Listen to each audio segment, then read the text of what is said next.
Items of religious value, some containing mystical powers, others the very power of God. This week, the Jackalopes explore mysterious relics from history.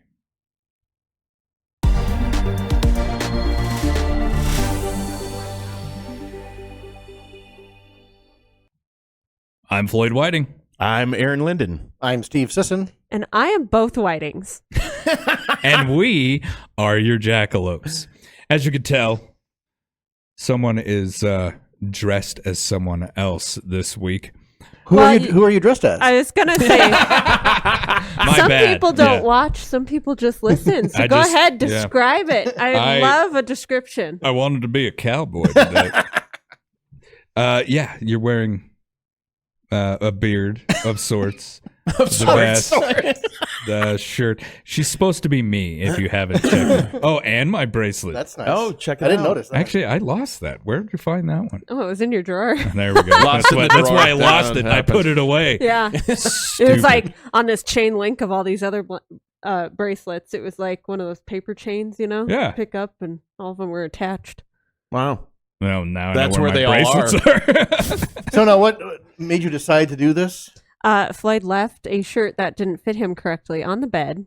And so when I woke up this morning, I was inspired. And originally I wasn't going to go with the beard, but, you know, it's not going to stay on long for He'll probably Anyway, fall you know. off before too long. I Get a think little just, hotness. just let it fall naturally. just like, Yeah, just just let it droop. start to flake off. If it's dangling, just let it hang there.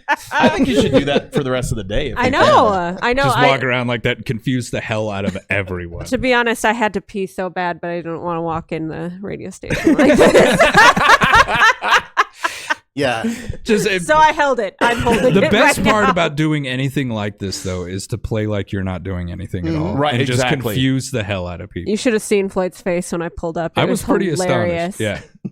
Unfortunately, as soon as I saw what she was wearing, I knew exactly what she was I had was some like, questions when she walked in. See? Oh yeah, it's already starting to dangle. on the Starting left to side. flake away already. Yep. Okay. The Ark of the Covenant is 3.75 feet long. It is 2.25 feet wide and 2.25 feet high. Or, if you are on the metric system, 1.1 meters or 0.7 meters by 0.7 meters. Now, the Ark in the Covenant has How many rods is that? that I don't know. Or cubits. Yeah. The way that God gave the measurements to Moses, I think, was in cubits. Yes. And I'm sure there's mathematicians of out there who, well, see, that's it. A cubit Cubits was a, of cheese? a measurement back in antiquity. And Is it we've like the kinda space lost of a it. hand? I think Something I around don't that. know. It's Yeah. weird. Which is really weird because I've seen some people, they got a great Yeah. big cubit. Well, it's everything like foot. Foot is a different measurement depending on whose foot you're measuring. Yeah. Right. So the Ark is also known as the Ark of the Testimony or the Ark of God. And it's a religious storage item and relic that held the most sacred object owned by the Hebrew people. The Ark was made of acacia? Let me see. Never know what. I can never Steve's say looking it. at- Don't ask me. I It's don't a know. type of wood. I think it's acacia wood, and covered in pure gold. It was the only piece of furniture in a room known as the most holy place, the holiest of holies, and its contents were actually kept hidden from view all the time. Religious tradition describes it as a wooden storage chest decorated solid gold, accompanied by an ornamental lid known as the Seat of Mercy. The mercy seat is a solid gold lid with two cherub on either end. Now, the cherubim, excuse me, Yeah. thank you. Cherubim Cherubim. are winged supernatural beings that guard the sacred space Nephilim. and accompany Yahweh's throne, or Yahweh is the name of God. According to the book of Exodus and the first book of Kings in the Hebrew Bible or the Old Testament, the ark contained the tablets of the law, or better known as the Ten Commandments. by which God delivered these commandments to Moses on Mount Sinai. Guarded by Charlton Heston. Exactly. You know, that's still one of the best Oh, it's movies. fantastic. It's such a fantastic movie. According to the book of Exodus, it also contained Aaron's rod and a pot of manna. Now, if you don't know, What was that first one? Aaron was the brother of Moses, and I think this is inappropriate. they both carried staffs that God had given power to. Mm-hmm. So I don't know what happened to Moses, his staff, but Aaron's was kept within the Ark and the Covenant, and so was a pot of manna. Now, some people out there who watch, play D&D or whatever, they might think manna is one thing. What manna really is was food provided by God directly to the Hebrew people when they were in the desert. This was a thin cracker-like substance that they could come upon in the desert that gave nutrients. You could just take it right off the ground and eat it. And so they kept a pot of that from their time when they were wandering in the desert for like 40 years. And I could see why. Food directly given by God. Mm-hmm. The biblical account continues that after its creation by Moses, the ark was carried by the Israelites during their 40 years of wandering in the desert. Whenever they camped, and a lot of people don't know this, but whenever they camped, they would make this. I mean, this is a whole people, It's a whole nation. It's a of whole people. nation of people. So they would make this humongous. All the tribes had come together and make this humongous wheel-like camp, and in the center was the tabernacle, this tent that they had created to house the holiest of items, the Ark and the Covenant, the law of God. Now, during the Battle of Jericho, the Ark was actually carried around the city once a day for 6 days, preceded by the armed men and 7 priests that followed, sounding 7 trumpets of ram's horns. On the 7th day of them doing this, the 7 priests sounded the 7 trumpets of rams. Say that 7 times fast. Quickly, Right. too, yeah. Before the ark actually caused the walls of Jericho Mm-hmm. to come tumbling down. Now, double check this, folks, but they believe that they have found Jericho. And the walls are down. And they're not. So a lot of people, archaeologists out there are like, well, if a city's being conquered, you knock the wall down into the city. For some reason, at this particular location, the walls are knocked from the outside down. From the inside Or from to the the inside outside, down, yeah. you know? So it looks like they literally just came down and opened it up to the Israeli people. So, according to biblical narrative, a few years later, the elders of Israel decided to take the ark into the battlefield to assist them against the Philistines. Now, the Philistines and the Israelites never got along, not buddies at all, ancient enemies, right? The ark has been missing for approximately 2,500 years. In the Old Testament, the Philistines, the ancient enemy of the Israelites, are the ones who actually captured it when it was taken into the battle.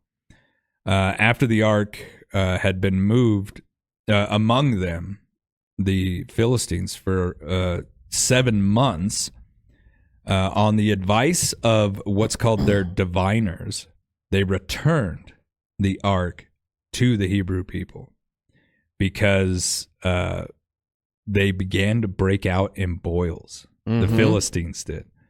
And these boils were not, I mean, they have a specific name, and it sounds somewhat like hemorrhoids, but what they're basically describing is like boils among the people. And so they were like, okay, it started when we got this ark. Let's get it the hell out of here.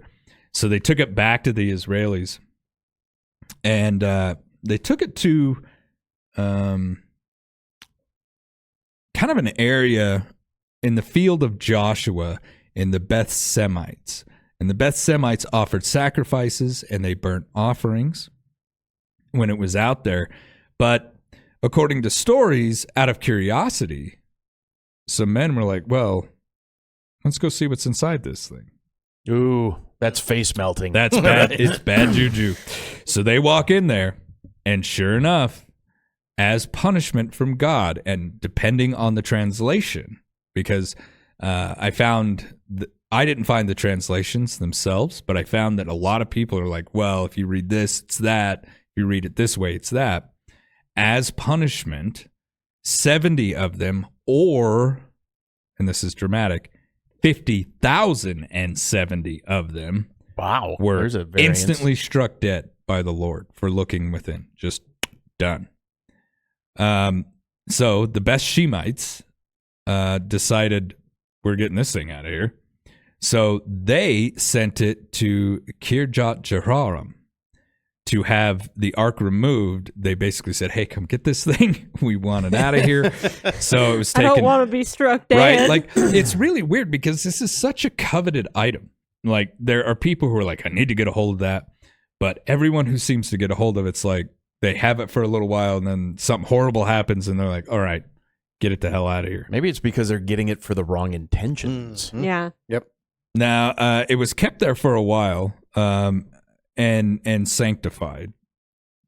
I don't know what that means, but it said it was sanctified.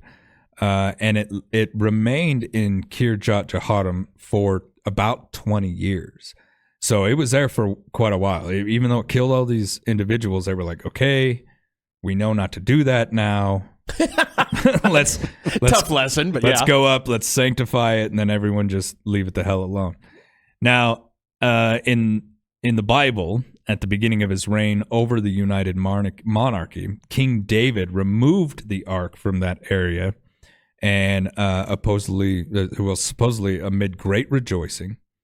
But as they were moving it, a gentleman by the name of Uzziah, who was actually one of the drivers of the cart that had the ark, he reached back to steady it going over a bump, and it killed him on the spot. Just boom, struck dead.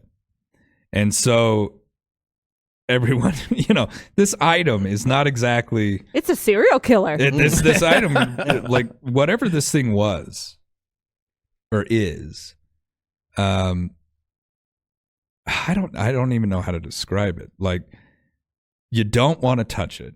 You don't want to be near it.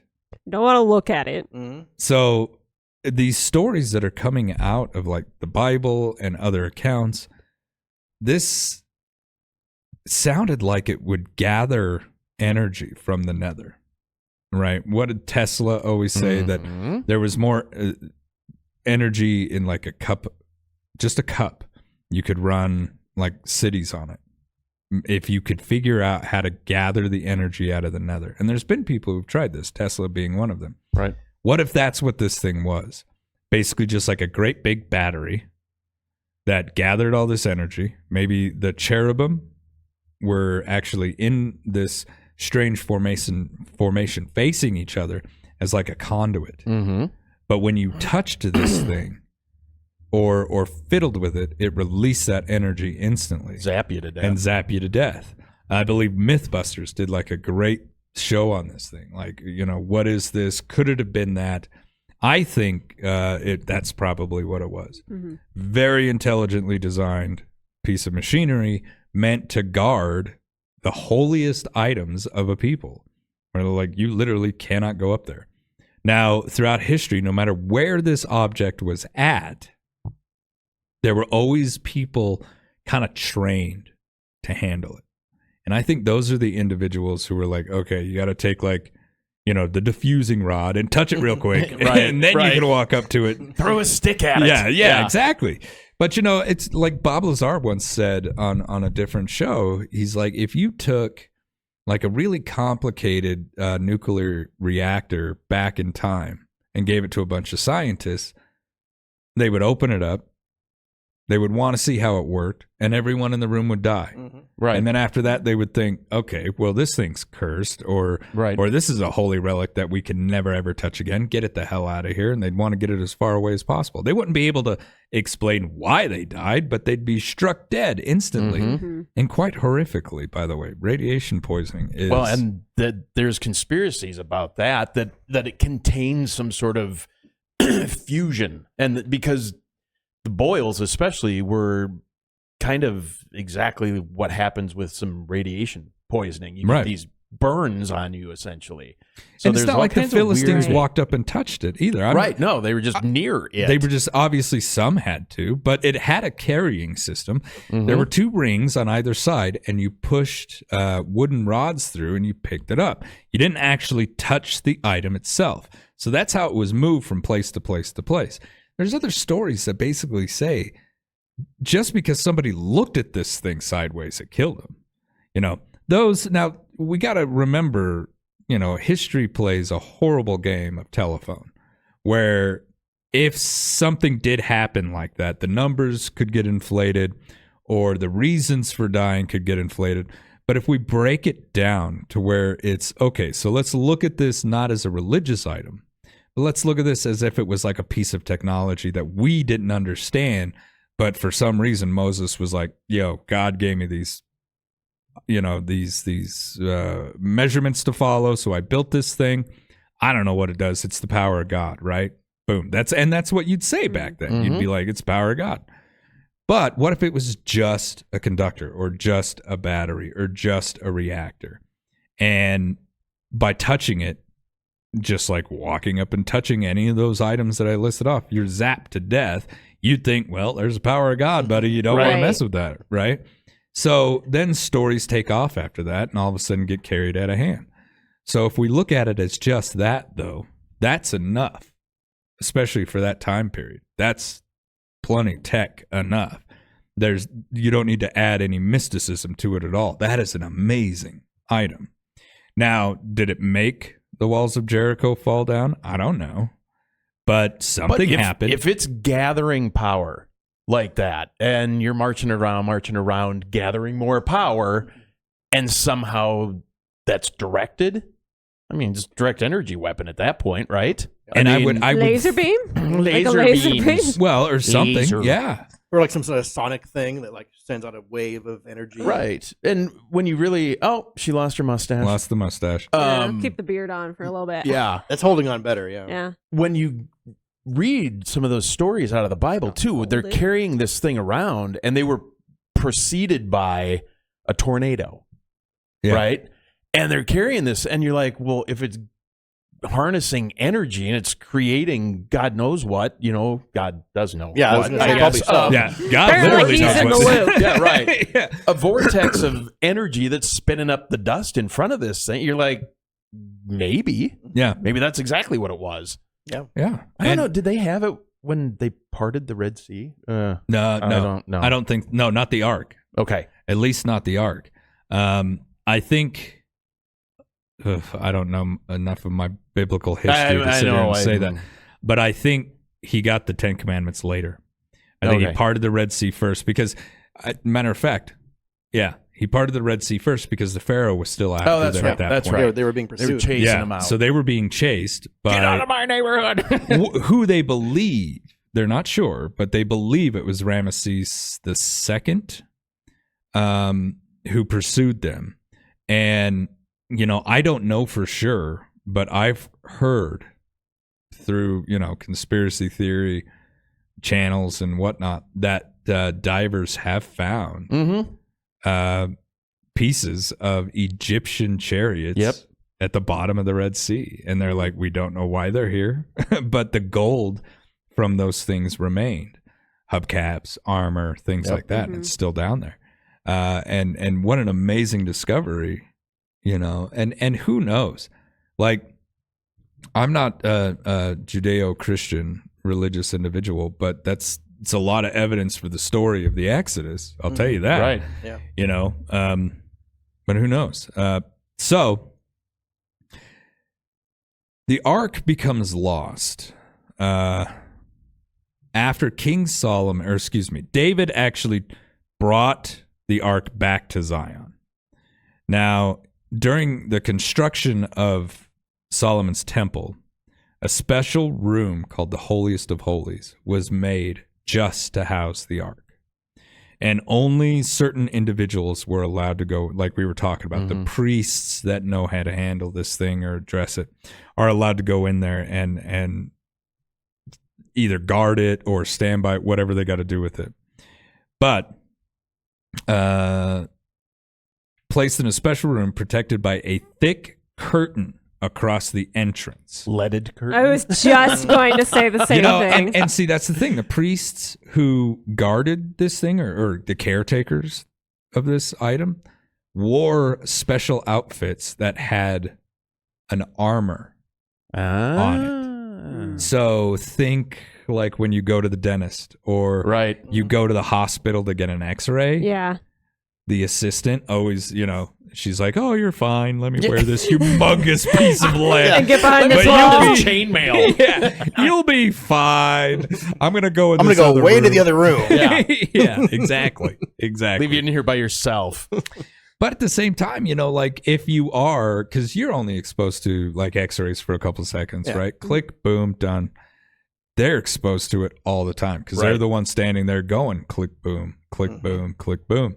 So if you were a priest taking care of this thing, rabbi, taking care of this thing, you'd be like, okay, so here's what we don, just in case, whether Moses told them to do that or it was tradition, whatever. But they did wear special garments to kind of protect them from that. So who knows? Maybe it was gathering like some sort of, radioactive type of energy that it could actually use. Right. So, unfortunately, in 587, the Babylonians came along and they sacked Jerusalem. With their tower. Yeah, jerks. Their big gardens. Now, apparently in an ancient Greek version of the biblical third book of Ezra, it suggests that the Babylonians took away the vessels of the Ark of God, but it does not say the Ark and the Covenant. Now, the Babylonians apparently kept very good records of what they would take from empires. And within those records, the Ark is not there. The menorah, which was another item that is still in use today by Israelis and the Jewish people, that was another item that God said, this is what you're going to make to remember this being, out in the desert. Well, there was one that was made by, the first one that was taken. And apparently, and again, all the investigators out there, look it up, because I couldn't find this, but supposedly there's like a tablet somewhere that shows the Babylonians walking away with all of these prized items of Israel. And the ark is not on there, but the menorah is, and there's other items that are. There was a very special table that was made. They probably heard the stories, and they're like, "Don't touch that." By the way, leave that thing alone with the little dudes on top. That stays. So where the ark actually is, nobody actually knows. It's in a crate. We learned that. It's It's being examined by top men. Got our top men. Something that makes me think of like, maybe just like the different times and everything. Because if that, what is it called again? I'm sorry. The Ark and the Covenant. Yes. The Ark of the Covenant. And if that came along like during, say, the Salem witch trials, everyone would be like, "That's the devil." Yeah. Right. Yeah. Well, sure. Yeah. It just made me think. I was like, well, depends on how you're looking at it. Yeah, Well, which if supernatural somebody- entity you assign to it. Yes. If somebody knew what they were looking at, Right. they'd be like, "That's Which is the Ark." interesting though, because so in the movie, I won't say what the movie is. You know what the movie is. When they put it in a crate, it burns the crate, Mm-hmm. and when they open it, their faces melt off. So I mean, when you go back and you watch those movies, that series of movies, there's a lot of amazing historical data. Oh, yeah. In those movies. Yeah. I mean, they're great movies, but Lucas and Spielberg, they Oh, knew man. what they were doing, man. Like, you know, and they didn't go into it without research. They're just Yeah. we'll just make up some stuff. No, yeah. Well, I mean, if you Sure. really look at it, like that works. they explored, and I won't get too far into this, but this is a sacred item. This item holds the law of God. So it's, you know, probably the most sacred item. But, you know, to be fair, they also addressed that kind of care to the Holy Grail when they Right. started to do that. So, and I'll hand that off here in a minute. But the one thing that I want to say is a lot of people spend their lives looking for this thing. Mm-hmm. And there are a lot of locations that people believe the Ark is actually still at. Some people believe that the Knights Templar found it, took it to Scotland. Some people believe that an Ethiopian princess who had fallen in love, I believe it was with Solomon, and had a son with him, her son took it back to Ethiopia with him, and a lot of people believe it is still there to this day. The Ethiopian Orthodox Tewahedo Church claims to possess the Ark and the Covenant in Axum. The Ark is kept under guard in a treasury near the Church of Our Lady Mary of Zion. We're going. Now, here's the deal. I'm not. You speak for yourself. Nowhere else in you know, the region or Africa like that has this Jewish group of people. Hmm. This does. They are African people, all Jewish, Interesting. practicing ancient Jewish practice. All of their leadership is addressed in the ancient Jewish way. They worship the ancient God of the Old Testament, like, and nobody can really nail as to why, except for this Ethiopian princess story, where she's like, she wanted to see the grandeur of this Solomon character. They fell in love. They had a son. When the Babylonians sacked everything, and double check my stuff, folks, because I'm kind of drawn from memory on this one. I didn't mean to get that far into this, but these people to this day are like the whole region is Jewish, and everyone's like, I don't know why, and unless they have this explanation. So, Wow. The individuals who I'm learning things. No, Now- educational. Right. this building that is guarded in this area, once a caretaker, a priest or a rabbi, walks in there to take care of this thing, that's it. This is what you do for the rest of your life. Done. You are Wow. now the guardian of whatever is in that building. And a majority, I think all of them actually, have been stricken blind. Hmm. I do know that story. They go blind. Yes. And a lot of people have, you know, they're like, oh, it's because they're at 7,000 feet in elevation. Laramie, Wyoming is 7,220. Bunch of blind people down there. I've seen them drive. Like, that's, you know, that's going to be your explanation. I think quite possibly that is where the Ark of the Covenant is. Interesting. So is that a side effect of the Ark, or is that out of safety so that you can't peer Can't look upon at it. what it is? Right. It's they develop cataracts, Oh. and then that Weird. gets so bad that they just cannot see. Hmm. So it's not an instant thing. It's like, not an instant thing. It's over time. So whatever is in there is doing it to them. And they tell you, it's the Ark of the Covenant. No, you're not allowed to come in. We've guarded it for this amount of time. We'll continue to guard it. Now, it is Africa. Okay. It is Ethiopia. Politically, pretty shaky over there.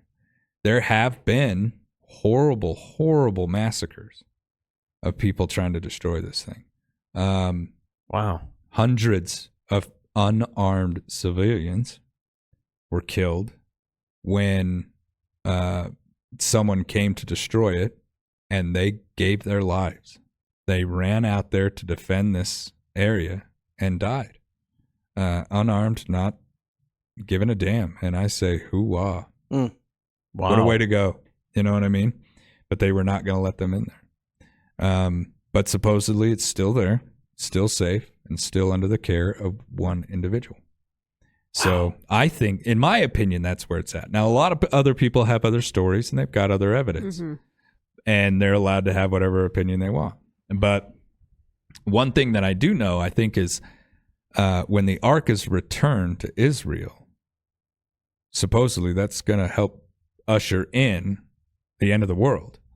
It's one of the steps in Revelation, if I remember my Bible training correctly, which this is like a 25-year-old memory, guys.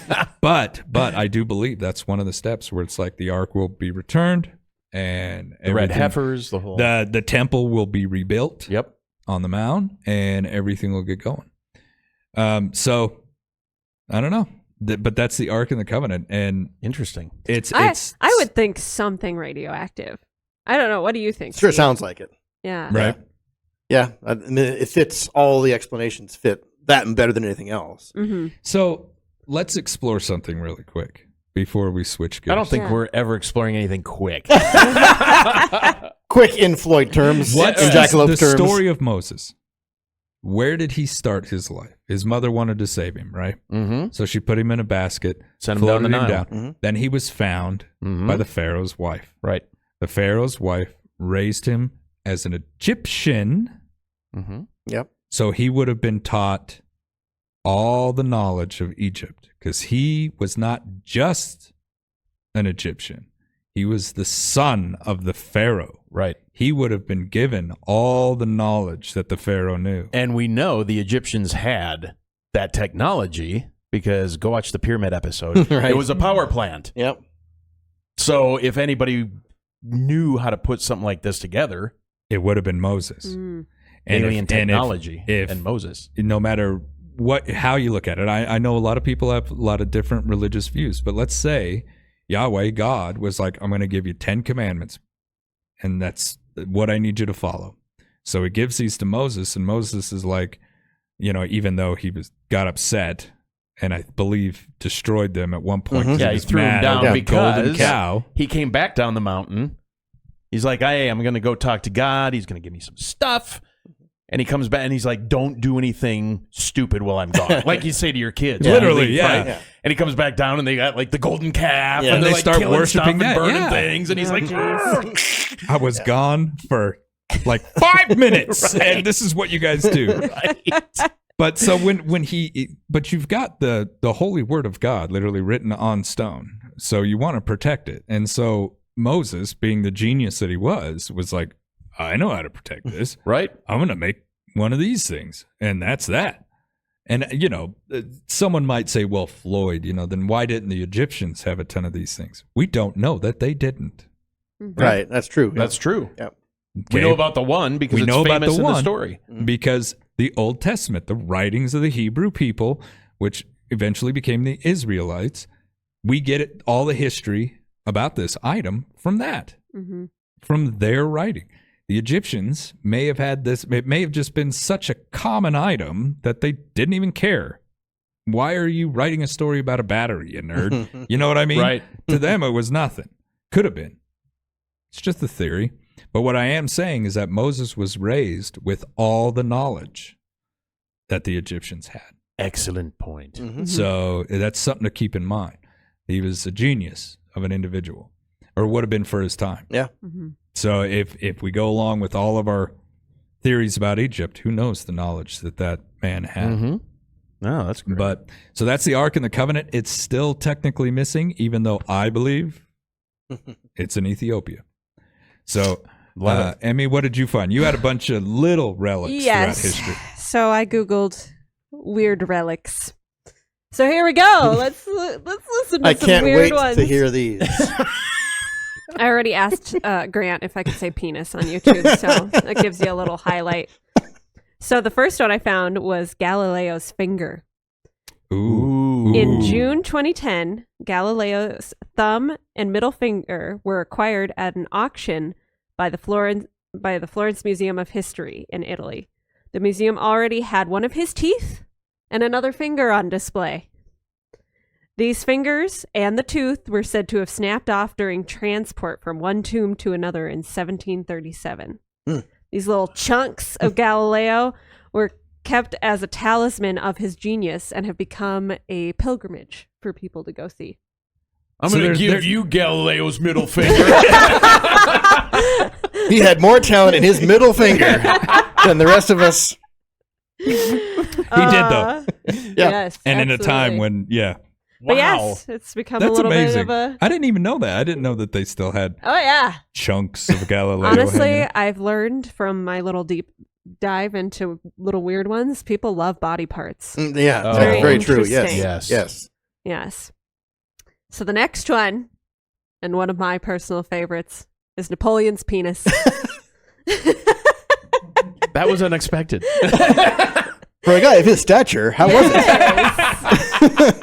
So in 1821, an English surgeon allegedly took Napoleon's penis after his autopsy.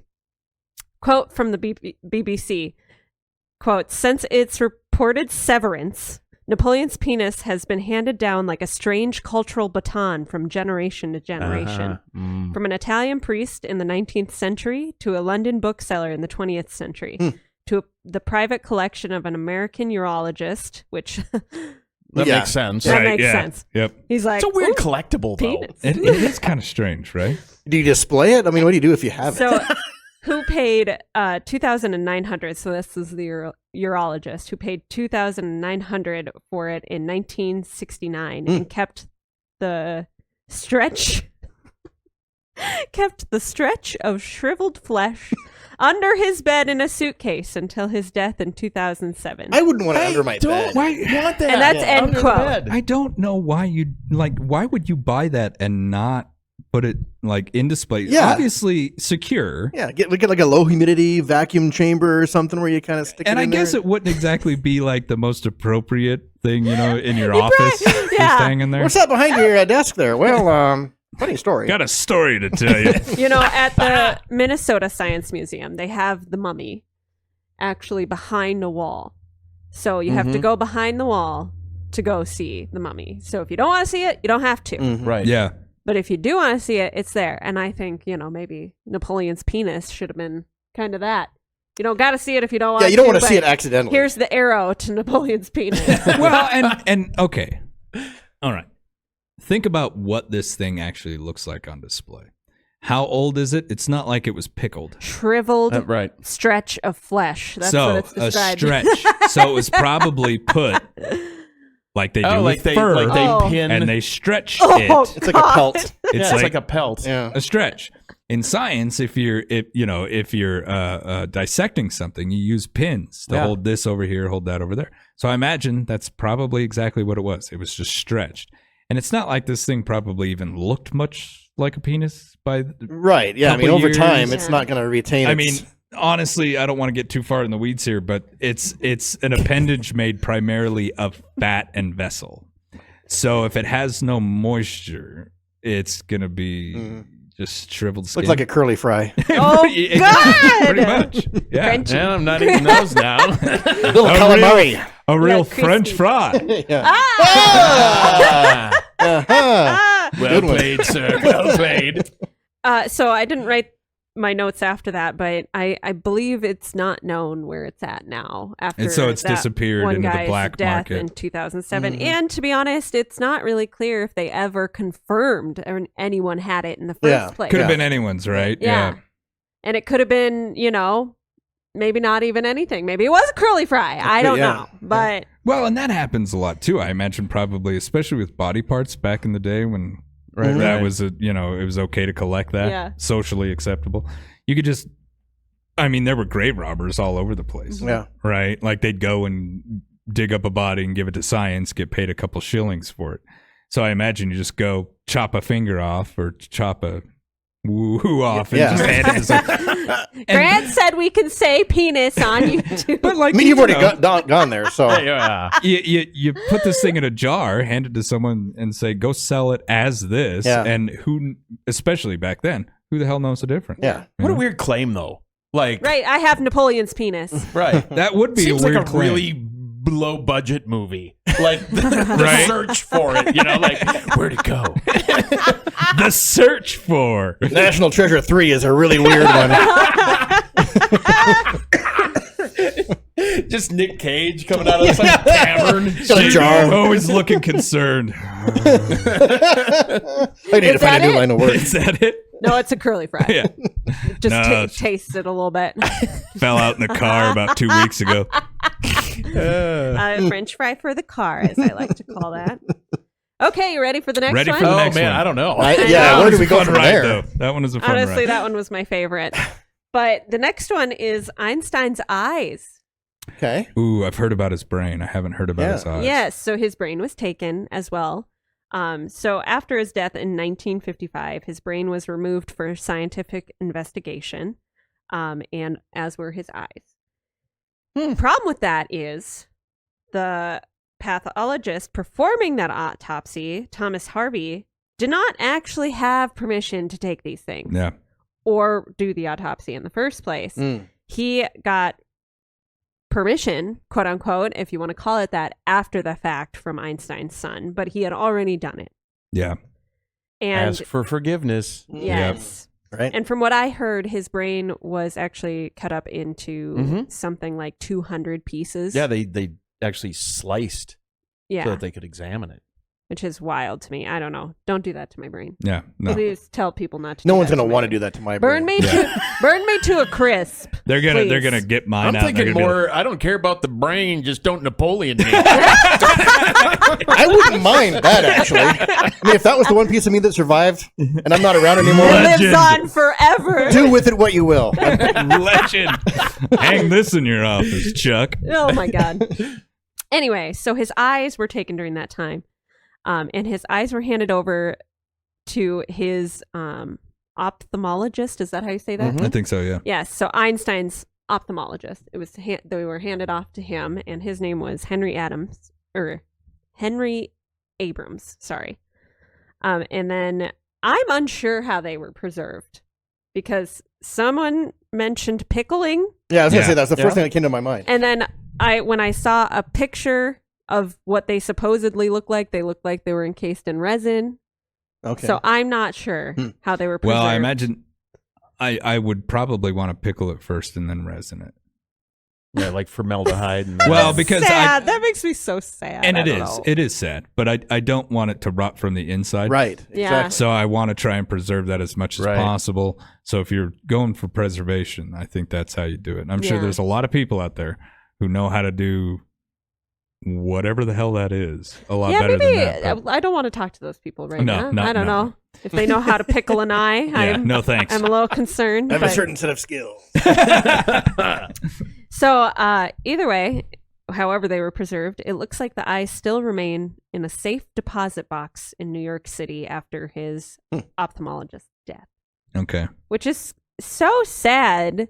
Yeah, because You they can't know- see anything in there. Yeah, That's it's dark. the thing. It's like, Well, I don't know. There's something about it that doesn't sit right because it doesn't sit right to be sitting out on display either. in Looking a back way. at you, yeah. see, that's my thing. Why the eyes?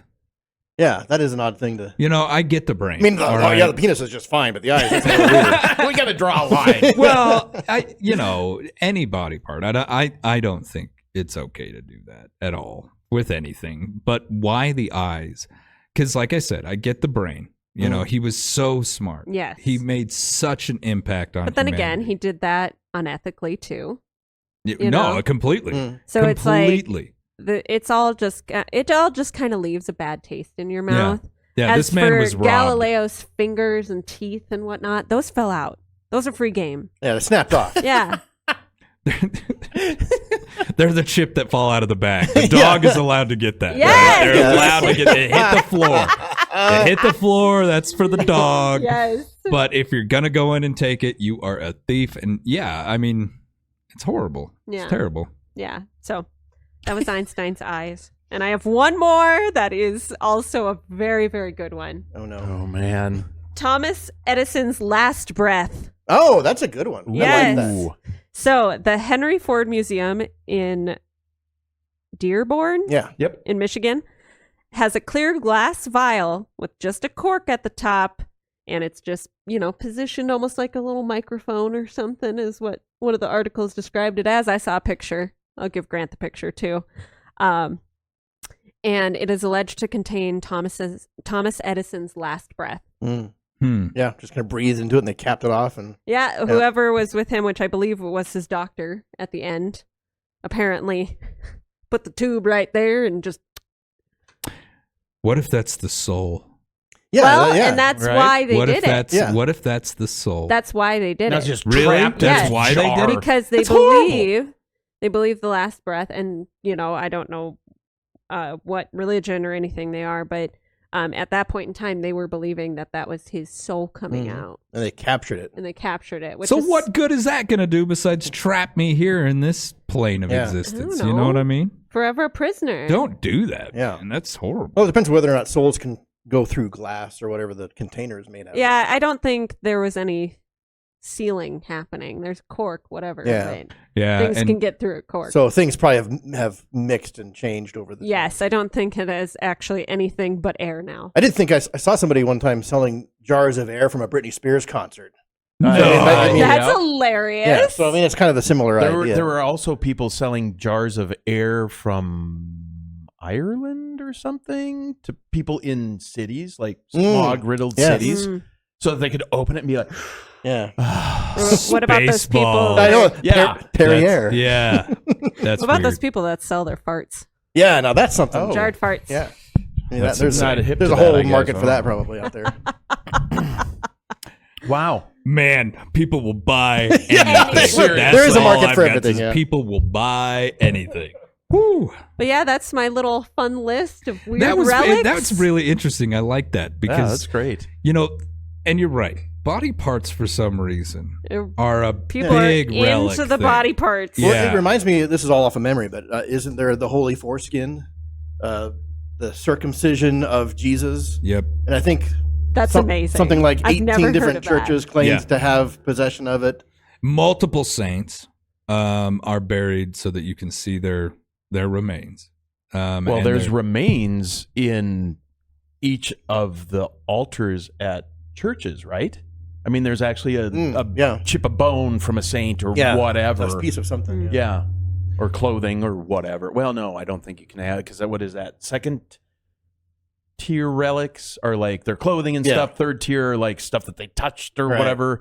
And first tier, though, I think are in the altars. Parts of them. Is parts of them. And I think, being a saint or, a holy person or however you want to put that, you kind of expect people to take parts of your body.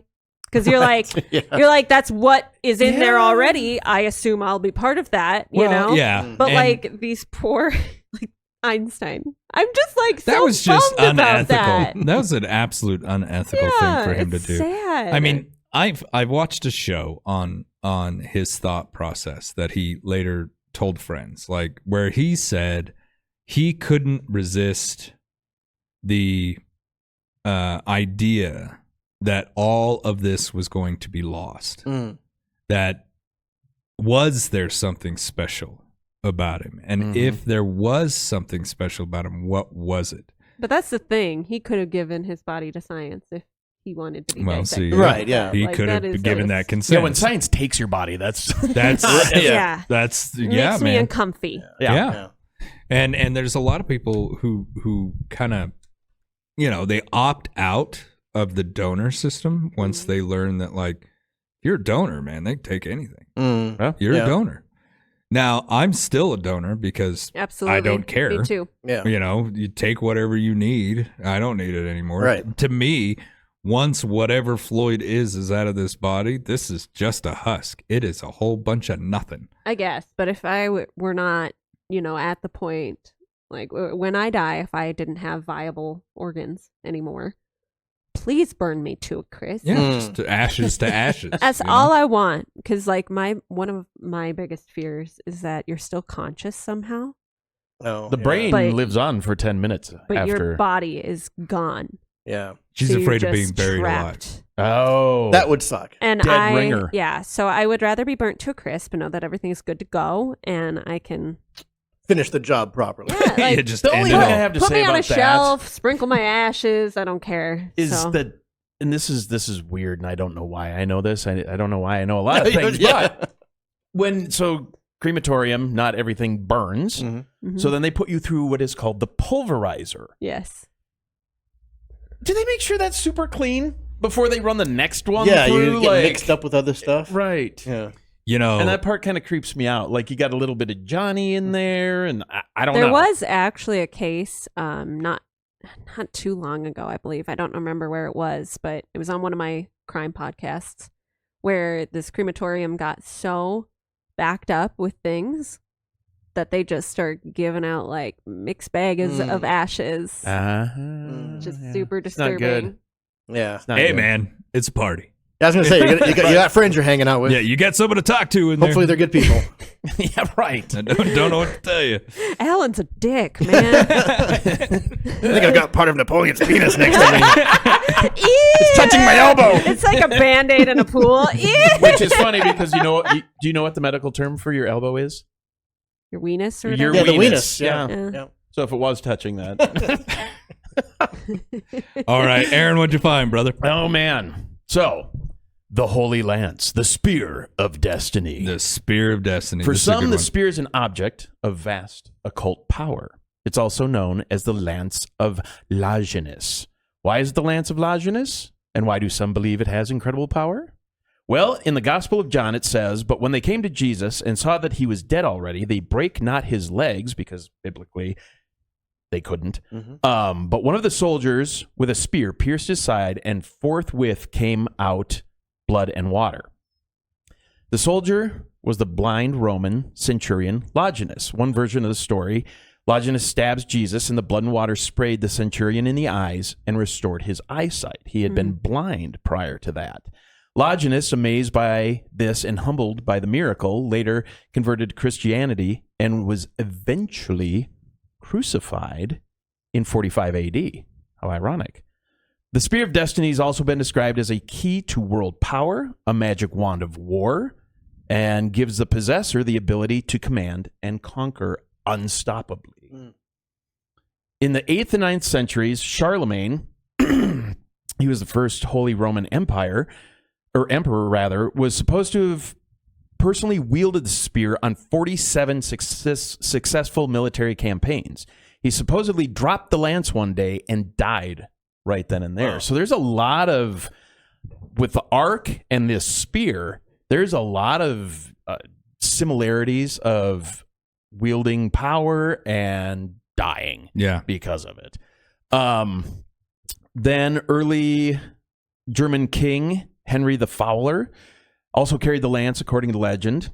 He was leading he was a Saxon king, and he had passed it down through other Saxon royal hands before it found its way to King Frederick Barbarossa, Holy Roman Emperor in the second half of the 12th century. Frederick conquered half of Italy and went on the Third Crusade. Then in Turkey in 1190, while traveling to fight in the Holy Land, he is said to have dropped the lance in a creek and drowned in the same creek minutes later. Apparently, the weapon was recovered from the river in Turkey, and in 1424, Holy Roman Emperor Sigismund of Luxembourg ordered that the lance be taken to Nuremberg and kept there forever. Fast forward a couple of hundred years, and now this ties in with Emmy. Penis? Napoleon in 1796. Before he lost that. Before he lost that, was Whole Polian.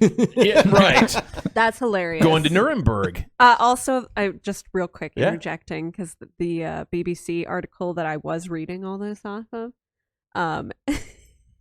had a pun about Bonaparte. Oh, boy. Nice. Nice. But Come on, laugh! Everyone laugh. That was hilarious. Is there a cricket in here? Napoleon dad jokes. So Napoleon in 1796 was encroaching upon Nuremberg. Local authorities evacuated the ancient relics of the city, including the lance, to Vienna for safekeeping. Napoleon was determined to capture the Holy Lance after the Battle of Austerlitz in 1805, but had been smuggled out of Vienna before the battle. So he failed to capture it, and with the end of the war in 1815 and Napoleon's demise, the spear still remained in the Austrian capital. Oddly enough, just over a century later, before the First World War, a young guy with a weird mustache, German descent, Artist. Failed artist. made his way to Vienna. He was living in a lice-infested lodging house, and to escape the cold, he would often spend time at the Hofburg Museum or sit for hours at the Hof Library poring over ancient volumes.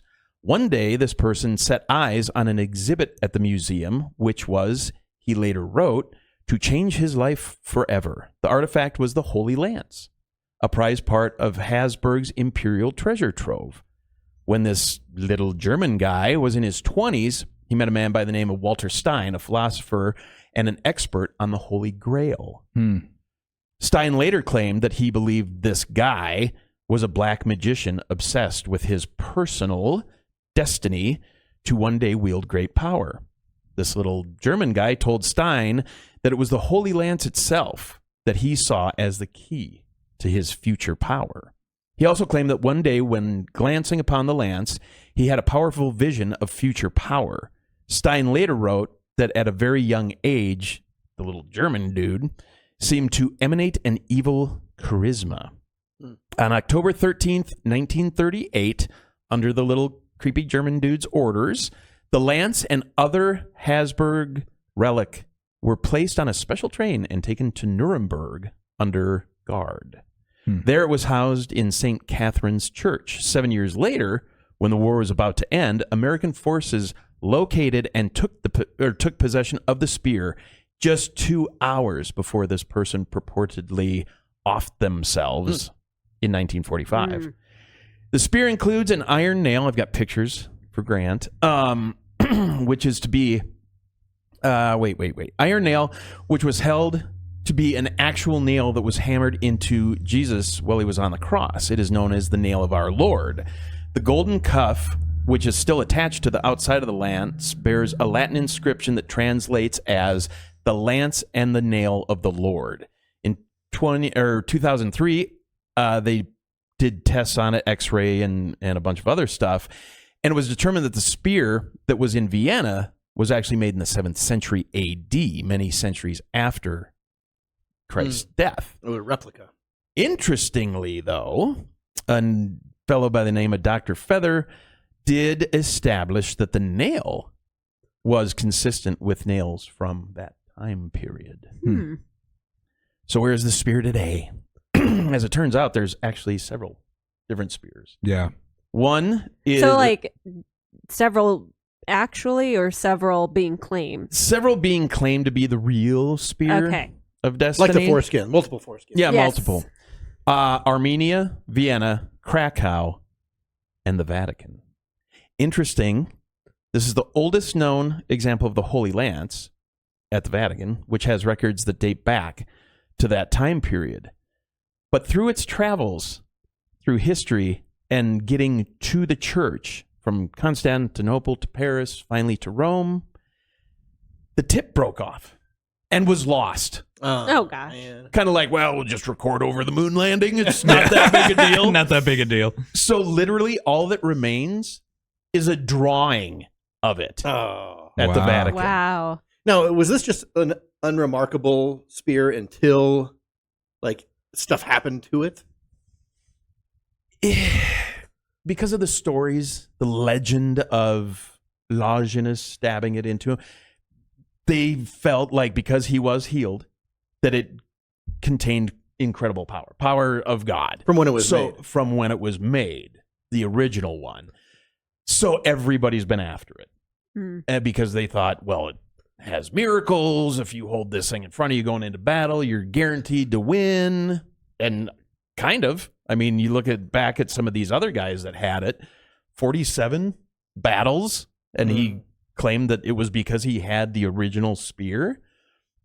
So I don't know. Or are all four of them four original different parts of the spear? Because clearly the one spear was not correct, but it had the nail.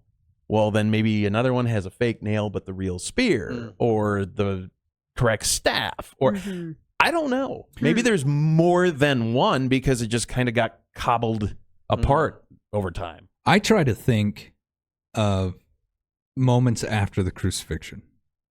They lower the body. They take the nails out of the body. I can see someone saying, keep those. Hang on to this stuff. Hang on to that. And then I can imagine that centurion, who would have probably just be carrying a regular spear issued to him, just like issued to every other damn soldier there. This thing probably didn't look very spectacular.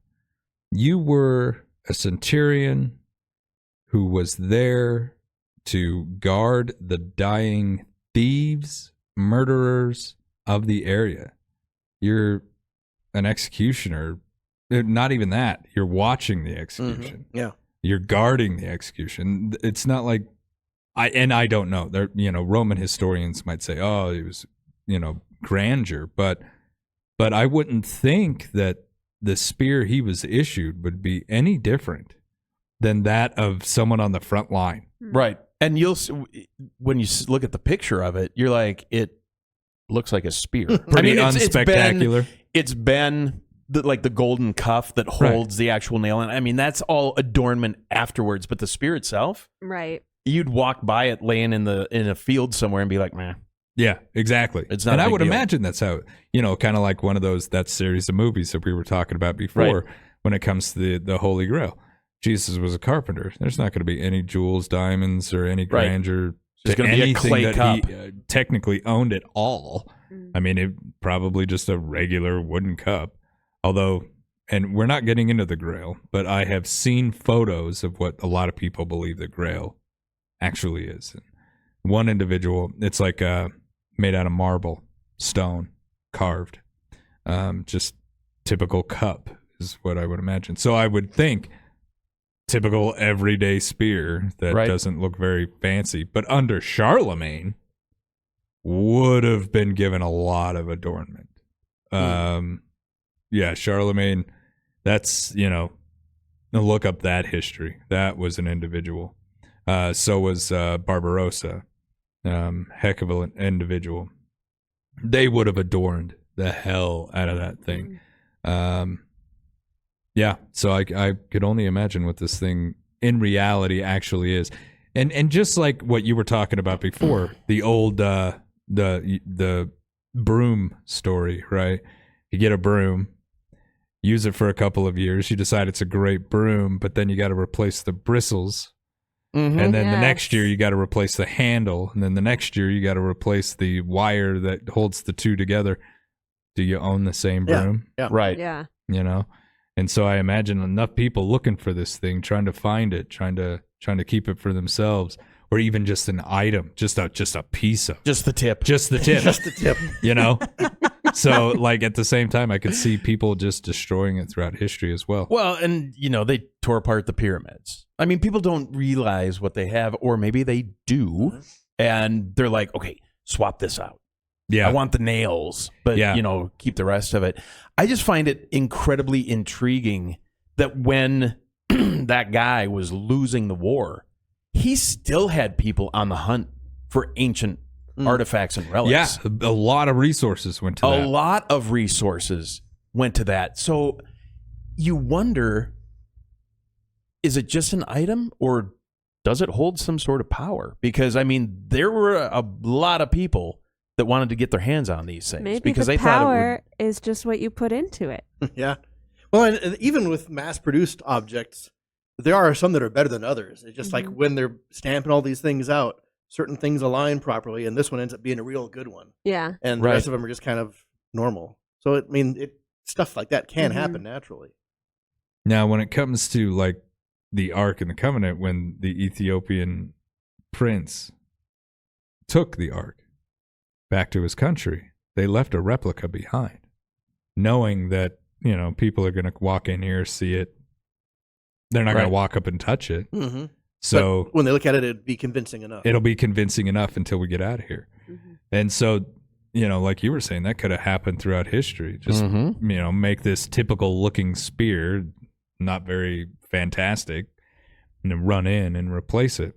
But yeah, I could see people keeping the nails. I could see that centurion deciding to keep the spear. Oh, absolutely. But because I don't know how they ran their equipment back then. The Roman army was extremely efficient. I don't know if he would have had to have turned it in at the end of the day.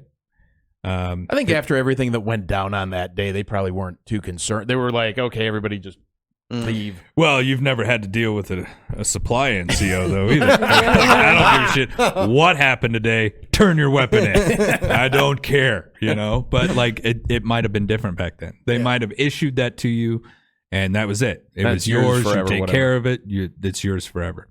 As opposed to you walk by, hand it to a guy, and it's put away. I'm just wondering at what point did someone walk in and say, I'm going to take the spear off of that. I'm going to take the top off of that spear, Right. because it's going to have some sort of value. As you said, he was eventually crucified because he did convert to Christianity.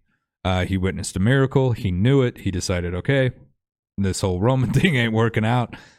And God, get some stuff on your face, and all of a sudden you can see after not being able to. That's a miracle. So what would have happened to the spear at that point? Where would it have gone? Would it have been seen as a big deal? Because the Romans wouldn't have gave a damn. Right. Not one of them. So what? Who cares? They killed this poor carpenter guy because, they needed someone to blame this on. So let's just do that and get rid of it. It's just another day to them. They didn't give a damn. So yeah, it's going from like that day of the crucifixion to somebody realizing what that spear is. Right. The importance. That's like, for me, there's like a week there where it doesn't matter. It was just another damn spear that you stabbed somebody with and called it a day until the resurrection. Well, now you got to believe in the resurrection to give this value. Now that centurion obviously probably would have. And right. When Jesus came out of the cave and his followers then went off and started telling people, yo, homeboy came back and then ascended into heaven, the centurion, I could see him going, okay, yep, and sawing the tip of that spear off because it touched the heart of the just Messiah. keep it. You know what I mean? And then just keep it from there. That I could see happening, where he is the one who's like, this is a holy item. Right. Right on the spot. And then he kept that. But then once he was crucified, where did it go from there? Yeah. Because the thing of it is it's just like with the body parts.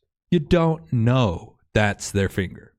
You've just been told. Unless it says Unless property of Galileo. Where you, Or I mean, unless think about there it. has been DNA testing on If you certain did, items, but yeah. what are you going to compare it to? Yeah. Right. It's just like His other finger. there was a The tooth. there was and I know we're probably running a little long here, but there was a statue of Mary that was crying blood, and a lot of people were like, this is a miracle, so they tested it. They tested the blood, and it's the blood of a female, but that's all they could do at that point. I don't know if they've done anything past that. You got to remember, this is back in the 90s. I don't know when exactly they tested it, but it was a female's blood. But then somebody came forward and said, well, Jesus didn't have a physical living father. Mm-hmm. He would have only had the blood of a woman. However they can identify that, I don't know. Maybe hormones or whatever. But they said, this could quite possibly be the blood of Christ coming out of these eyes. I think they actually ended up debunking that particular thing. But, it all depends on faith, man. And that's what I'm saying. It all depends on the faith of the individual. We've said this before in the show, where we are the ones who give these items value. We are the ones who give these items power. But was the Ark and the Covenant and the Spear of Destiny items that could have been something more than that? Mm-hmm. Right. The stories say they are. What about Napoleon's penis? I don't think that had the power in it. Yeah, not like this. Whereas like Charlemagne, someone could just sit back and say he was a great leader. He's a fantastic warrior. He didn't need that spear. It was a magic feather. Yeah. It didn't matter what he had in his hand. He was a great king, Yep. So we're the ones that put value in it. It's like the Schwartz, the ring. Yes. got it out of a Cracker Jack box. Doesn't mean anything. Doesn't mean Yeah. anything. Exactly. But it's a coveted item. So, well, I hope we didn't disrespect anyone's religion today. Not too badly, anyway. Yeah.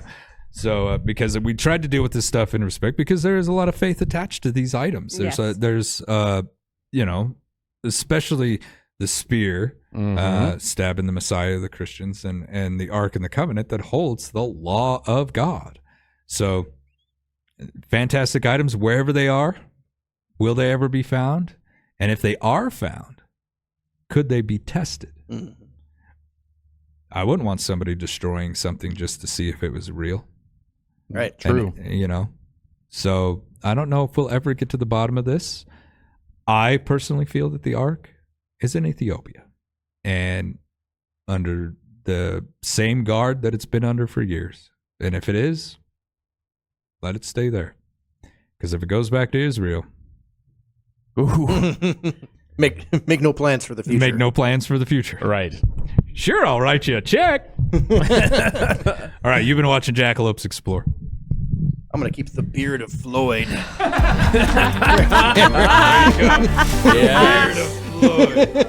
Just put it in a We'll shadow put that. box. Yeah, I'm gonna put that in a little in a matchbox.